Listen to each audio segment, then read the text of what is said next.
Olá pessoal, bem-vindos ao meu canal. Eu sou o Nerd Tuga. Esqueci-me de fazer o bigode. Podia ir simplesmente à casa de banho e cortá-lo, mas... isso dá muito trabalho. Uns quantos efeitos especiais vão resultar. Olá pessoal, bem-vindos ao meu canal. Eu sou o Nerd Tuga. Aquilo não resultou lá muito bem. Bem, se calhar posso esperar 3 anos e depois fazer uma versão melhor e mais longa. Resultou para a Liga da Justiça, há de resultar para mim também. Pronto, eu vou cortar o bigode. Já estou pronto. Acho que já não há nada de errado com a minha aparência. Espera aí. Tenho uma migalha de pão. Bem, como já devem ter calculado, hoje eu vou falar do novo filme da DC, A Liga da Justiça, do Zack Snyder. E digo novo entre aspas porque isto na verdade é uma versão diferente do filme da Liga da Justiça que saiu em 2017. Porque é que há duas versões? Bem, trago uma cadeira, como um pudim fã, vão ouvir a história de como a Warner Bros. Foi responsável por um dos maiores desastres na história do cinema e como subsequentemente remediaram a situação graças à fantástica emancipação do Zack Snyder. Tudo começou quando foi anunciado que o Zack Snyder ia realizar o primeiro filme da Liga da Justiça, como parte do universo cinemático da DC que a Warner Bros. Tinha planeado. E devem saber desde já, é que eu não sou um grande fã do Zack Snyder. Não quer dizer que eu o acho um mau realizador, aliás, muitos dos filmes que eu já vi dele acho decentes, mas depois o Batman v Superman fez-me desejar ter o neuralizador do Man in Black para apagar a minha memória desse filme. Um dos vários problemas desse filme é que a história era demasiado séria e dramática. E não quer dizer que filmes de super-heróis não possam ser sérios. Por exemplo, um dos meus filmes de super-heróis favoritos é o Logan, mas esse nível de seriedade não encaixa bem naquilo que é essencialmente um filme sobre um tipo vestido de morcego ou lutar contra um alien de colãs que dispara lasers dos olhos. Mas parecia que o Zack Snyder tinha aprendido essa lição, já que os estrelas mostravam que o filme tinha um pouco mais de humor. E depois do excelente filme que foi A Mulher Maravilha, as minhas expectativas estavam ainda mais altas. Mas depois, em 12 de março de 2017, algo muito trágico aconteceu quando a filha do Zack Snyder, a Autumn Snyder, cometeu suicídio. E como tal, o Zack Snyder não se conseguiu focar no seu trabalho e teve que sair da produção do filme. No entanto, o guião já estava todo escrito, o filme já estava filmado, portanto a edição não ia ser muito difícil. E claro que a Warner Bros. Ia respeitar a visão do Zack Snyder depois da grande tragédia que o afetou. Nope! Em vez disso, as mentes brilhantes da Warner Bros. Decidiram contratar o Joss Whedon, o realizador dos Vingadores, para reescrever grande parte do guião e voltar a filmar grande parte das cenas, numa tentativa desesperada de replicar o sucesso desse filme. Impuseram uma duração de menos de 2 horas para poderem mostrar mais sessões por dia, e tudo isto sem adiar a data, porque os executivos da Warner Bros. Estavam preocupados que não iam receber os seus bónus antes da fusão da Warner Bros. Com a TNT. Claro que com estas más decisões todas, quando o filme saiu em novembro de 2017, foi um fracasso, tanto com críticos como nas bilheteiras. Algumas pessoas, inclusive eu, gostaram do filme no início, mas ao longo do tempo fomos percebendo que o filme não era assim tão bom. Mas quem ficou mais apontado foram os fãs do Zack Snyder, já que era bastante óbvio que o produto final não era a versão original dele. E à medida que foram analisando as estrelas e retirando pequenas cenas do filme original que não apareceram no filme final, e à medida que o Zack Snyder foi largando pequenas amostras da sua visão original nas redes sociais, surgiu um movimento chamado Release the Snyder Cut. Este movimento consistia em exigir à Warner Bros. Que mostrasse a versão original do Zack Snyder. O Snyder Cut em si não existia, mas grande parte da footage necessária para fazer estava lá, portanto não seria muito difícil. Mas por outro lado, isso implicaria que o pessoal da Warner Bros. Admitisse que fez porcaria. Felizmente, para a grande surpresa de muitos, incluindo eu, a Warner Bros. Anunciou no dia 21 de março de 2020 que a versão do Zack Snyder da Liga da Justiça de facto ia ser feita e ia estrear no HBO Max. Primeiro como uma minissérie de 4 episódios, mas depois alterado para um filme de 4 horas, que mesmo assim ia ser dividido em capítulos para torná-lo mais acessível. Eu estava bastante entusiasmado por Zack Snyder finalmente receber a justiça que merecia, depois da porcaria que sofreu às mãos da Warner Bros. Mas por outro lado, estava um pouco cético, porque lembrem-se, Batman v Superman igual neuroalizador. E agora, como o filme já saiu há mais de um mês no HBO Portugal, sim, eu sei que demorei muito tempo a falar deste filme, mas se a Warner Bros. Pode demorar 2 anos a aprovar este filme, eu também posso demorar um bocadinho. Vamos falar do Liga da Justiça do Zack Snyder, assim como o Liga da Justiça original, porque é um pouco difícil falar de um sem falar do outro. E portanto, devemos considerar esta a primeira edição do Versus. Vamos ver qual é que é a melhor versão, se é o Liga da Justiça de 2017 ou o Liga da Justiça do Zack Snyder. Apesar de ser bastante óbvio que é o Liga da Justiça do Zack Snyder, mesmo não tendo visto as críticas nem as reações das pessoas. Mas vamos ver porque é que é o melhor. Vamos começar pelo mais óbvio, os efeitos visuais. Este foi sem dúvida o elemento mais afetado devido aos reshoots apressados. Há cenas em que se nota muito o ecrã verde, personagens como o Steppenwolf e o Cyborg têm mau aspecto, e eles substituíram o tom negro e cinzento típico dos filmes do Zack Snyder por este tom laranja avermelhado, que é muito feio e claramente uma maneira de forçar um tom mais colorido. Depois temos o efeito visual mais infame, que é a cara do Super-Homem. Na altura dos reshoots, o Henry Cavill também estava a filmar Missão Impossível 6, em que a sua personagem apresentava este exímio bigodaço. E portanto a Paramount não permitiu que ele o rapasse. Para qualquer pessoa com bom senso, isto seria razão suficiente para adiar o filme, ou pelo menos para dar uma barba ao Super-Homem. Mas em vez disso, a Warner Bros. Gastou milhares de dólares para cobrir o bigode do Henry Cavill. Não se nota nada, pois não? Claro que na versão do Zack Snyder os efeitos visuais iam ser muito melhores. Ainda assim estava um pouco preocupado que o filme fosse saturado pelo típico tom negro e cinzento e pelos típicos momentos em câmera lenta dos filmes do Zack Snyder. Felizmente, o look das personagens, as imagens de fundo e os visuais em geral são bastante apelativos. E os momentos em câmera lenta, apesar de serem um pouco em demasia e se coubesse a mim eu usaria menos, são bem implementados. E como isto é um filme do Zack Snyder, a cinematografia também é bastante boa. Para compor a banda sonora do filme original, a Warner Bros. Contratou o Danny Elfman, que é um excelente compositor. Aliás, foi ele que fez a banda sonora do filme do Batman, de 1989.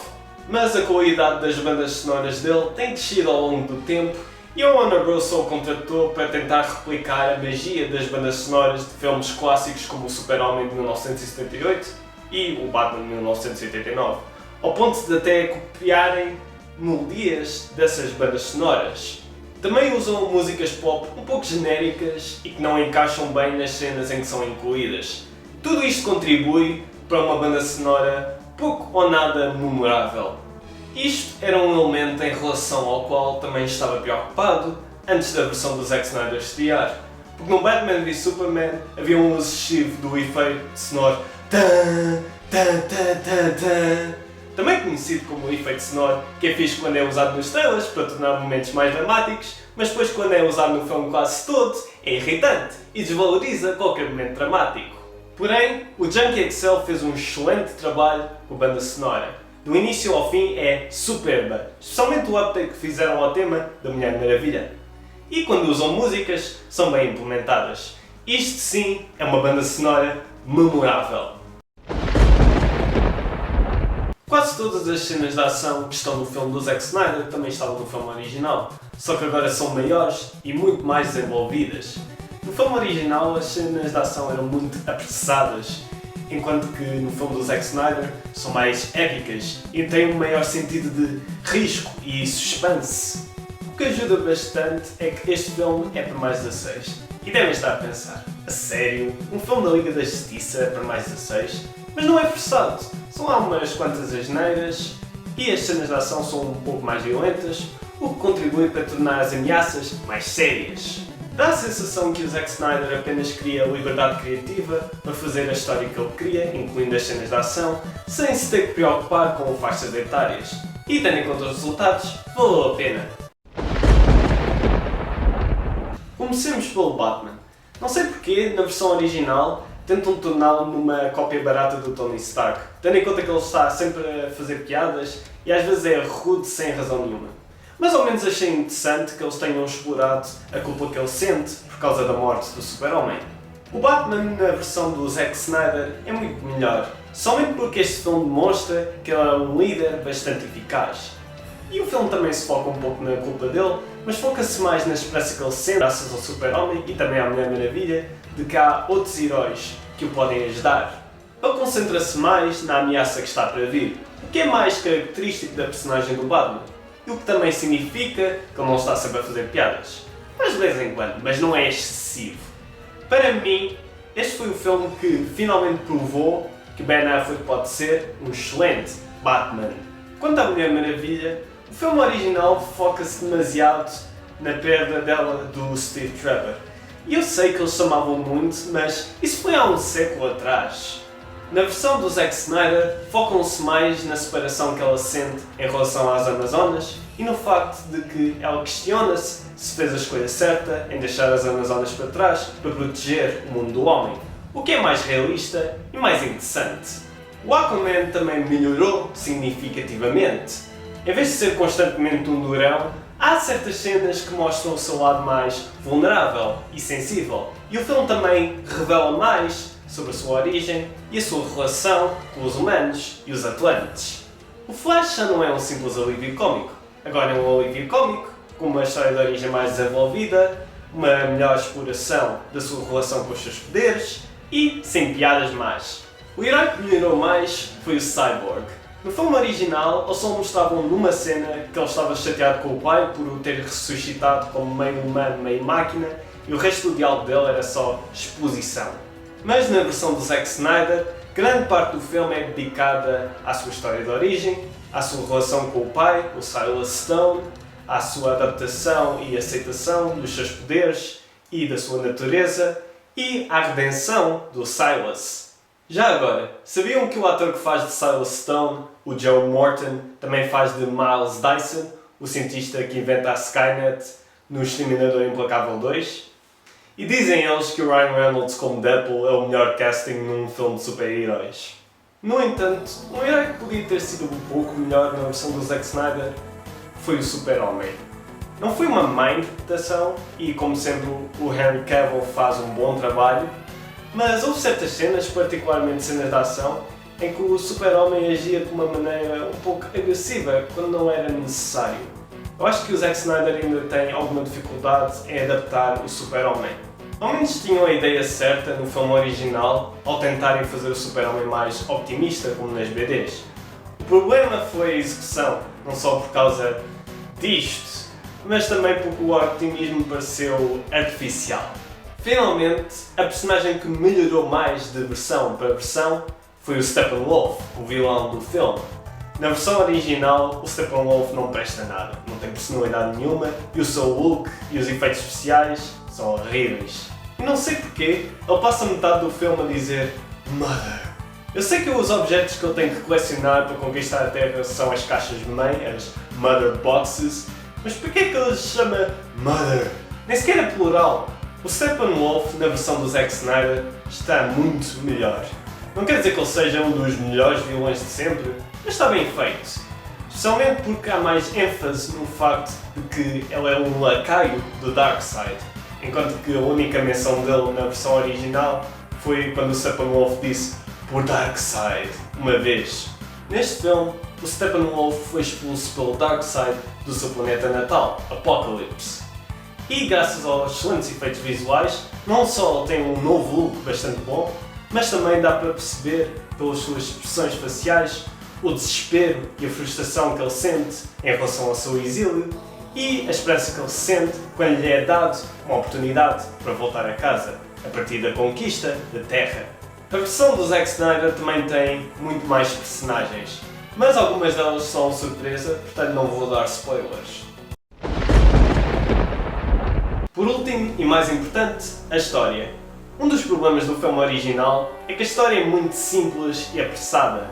Como eles tinham que fazer o filme curto, eles cobrem o mínimo de cenas importantes para a história e para conhecer as personagens. E portanto, falta substância. Para compensar, eles tentaram pôr várias piadas e também pôr cenas em que há discórdia entre membros da equipa. Mas não é nada natural. E logo que resulta nos Vingadores não quer dizer que resulta aqui. Pois certas piadas e também maneiras como são filmadas certas cenas são estranhamente sexuais. E sabendo o que sabemos agora do Joss Whedon, o realizador, essas cenas são um pouco desconfortáveis de ver. O que eu gosto mais na versão do Zack Snyder é que a história tem uma temática. Tal como o Steppenwolf tem que unir as 3 caixas-mãe para conquistar a Terra e tal como os heróis têm que se unir para derrotá-lo, o tema deste filme é sobre separação e subsequente união. A Mulher Maravilha sente-se separada das Amazonas e sente que devia ter estado lá quando elas precisavam mais. O Aquaman sente-se separado dos Atlantes porque já viu o pior que eles têm para oferecer e não confia neles. O Flash sente-se separado do pai porque está a tentar provar que ele não matou a mãe dele, mas o pai dele quer que ele siga em frente com a sua vida. O Cyborg sente-se separado da mãe, que morreu num acidente, e sente-se separado do seu pai, pelo desdém que sente em relação a ele por o ter ressuscitado como meio humano e meio máquina, e por ter sido um mau pai em geral antes disso.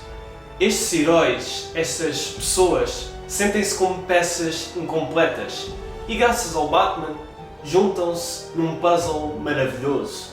Este tema até se aplica ao Steppenwolf, que se sente separado do seu planeta natal e dos seus compatriotas e quer desesperadamente voltar.